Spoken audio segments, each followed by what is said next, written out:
Hello mga sangkay! Welcome back to my channel. Ito po muli ang inyong sangkay na si Sangkay Lons, muling nagbabalik. Kumusta? Kumusta kayong lahat? Sana nasa maayos na kalagayan ng lahat.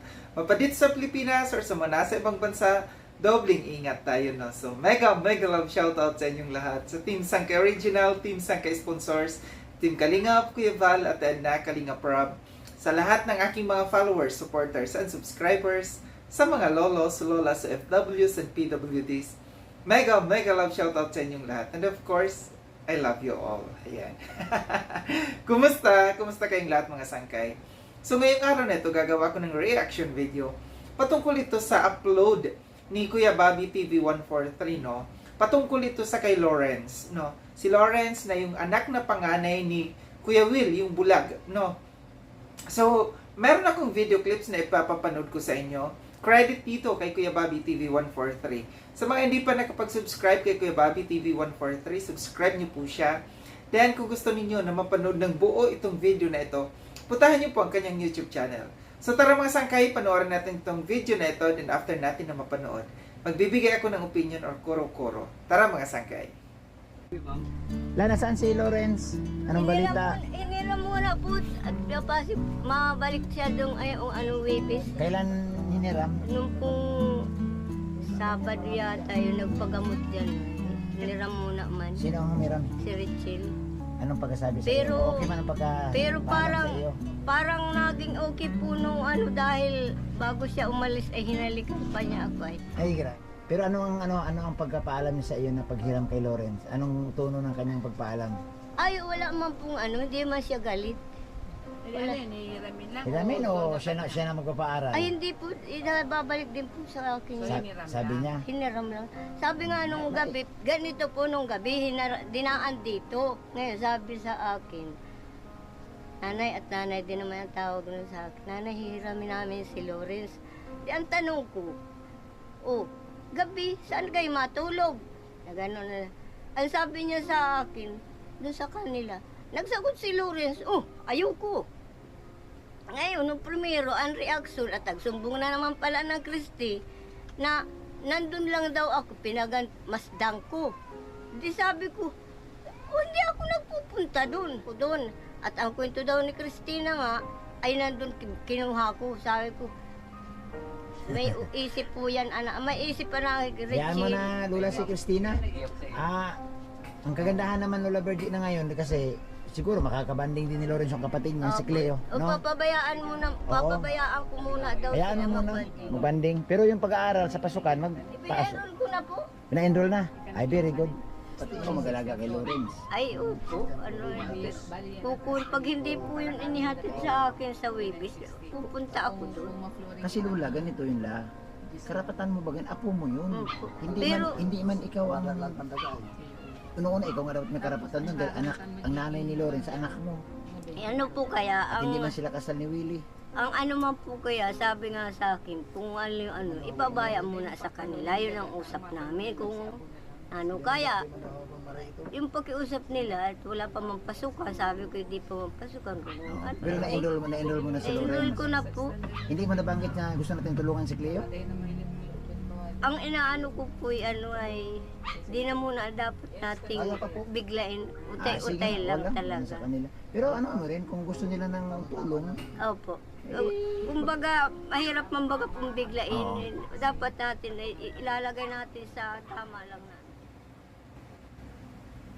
So yan mga sangkay, atin napanood na yung video clips na aking kinuha mula doon kay Kuya Bobby TV 143. Muli, credit dito kay Kuya Bobby. So, ito na nga, no, si Lawrence, alam naman natin na si Lawrence, no, nagkahiwalay sila ng kanyang kapatid na si Cleo. Si Lawrence ay napunta sa pangangalaga under ni Lola Virgie, yung kanilang lola, sa nanay. And si Cleo naman ay napunta dun sa kay Richel, yung kapatid ni Will, no, ni Kuya Will. So, nagkahiwalay ang dalawang magkapatid nito. Ngayon, wala dyan si Lawrence sa kay Lola Virgie. Hiniram daw muna ni Richel para magkasama naman, magkabanding yung magkapatid, si Lawrence at saka si Cleo. Ang aking dito kasi, base sa aking opinion, no, dapat hindi magpakakampante si Lola Virgie, no. dapat maging aware din siya, mag-monitor siya kasi mahirap na, no, na baka yung bata bini-brainwash na din. Baka ma-brainwash yung bata na makuha muli nila, no, sa side nila. Mapunta dito sa ito yung iniiwasan natin, na yung bata na mapunta sa kay Will ulit, doon kay Christy, no, kasi alam natin na si Christy minamaltrato yung dalawang bata. Yung last na na-shock tayo nung inihagis sa ilog si Lawrence, no, nakaka-shock yung balita na yun na bakit nagawa ni Christy yun sa bata. So dapat talaga na maging mapagmatsyag si Lola Virgin, no, na hindi makuha ng grupo ng kabilang grupo ito si Lawrence kasi kawawa.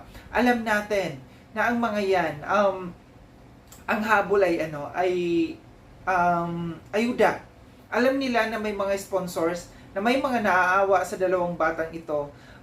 Hindi malayo na agawin nila dahil sa ayuda. Alam natin, no, na si Christy ay ang habol lamang dito ni Christy ay yung ayuda, no, yung mga bigay na galing sa sponsors, no. Maganda na ito na nandiyan kay Lola Virgie si Lawrence kasi naaalagaan, no. Naaalagaan, tapos mas may karapatan talaga dito si Lola Virgie sa mga batang ito. Walang karapatan si Christy, no, dahil madrasta lamang siya. Ang mas may karapatan dito yung si Lola Virgie. So, maganda yung pag-aalagi ni Lola Virgie sa mga bata. So, dapat lang talaga na mapunta sa kanya yung custody ng mga bata. Nakakaawa kasi, no, mga bata pa lang nakakaranas na ng hirap sa buhay. Hirap na nga sa buhay, iniahon ng kalingap ito, pero ang naging resulta kasi dito, no, mas pinili ni Will si Christy kumpara sa kanyang mga anak. Kaya ang mga bata ang nagsuffer, nagkahiwalay talaga. So, nakakalungkot na yung dalawang bata na nagkakahiwalay, na sana sa susunod, no, na mga panahon magkasama na muli sila, no. Mas maganda yung nagiging sitwasyon ni Lawrence sa ngayon kasi nandiyan dyan si Kuya Bobby, umaalalay, no. Yung mga sponsors nandiyan dyan kay Kuya Bobby. So, sino ang nagtatamasa dito? Si Lawrence. Si Cleo kawawa kasi siya yung nakahiwalay, nandoon sa kanyang tita, sa kanyang tiyahin. Alam natin na walang ayuda dito sa And dapat, no, maging aware tayo dito kasi ang pagkakaalam ko dito sa tiyahin na ito ni Lawrence, no, nagva-vlog sa Facebook. Bina-vlog yung mga bata. So baka gamitin niya yung mga bata para gamitin sa pagva-vlog para sumikat siya. So dapat talaga dito na maiba yung pagmamatsyag dito sa kanila, no. Kasi yung mga bata medyo okay na sa ngayon. Sana, no, maalagaan at mamonitor ng maayos to ni Kuya Bobby.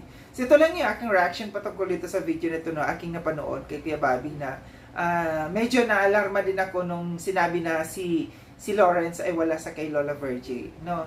Maraming salamat mga sangkay, no, sa panonood. Sa mga hindi pa nakapag-subscribe kay Sangkay Lon, subscribe niyo na po ako.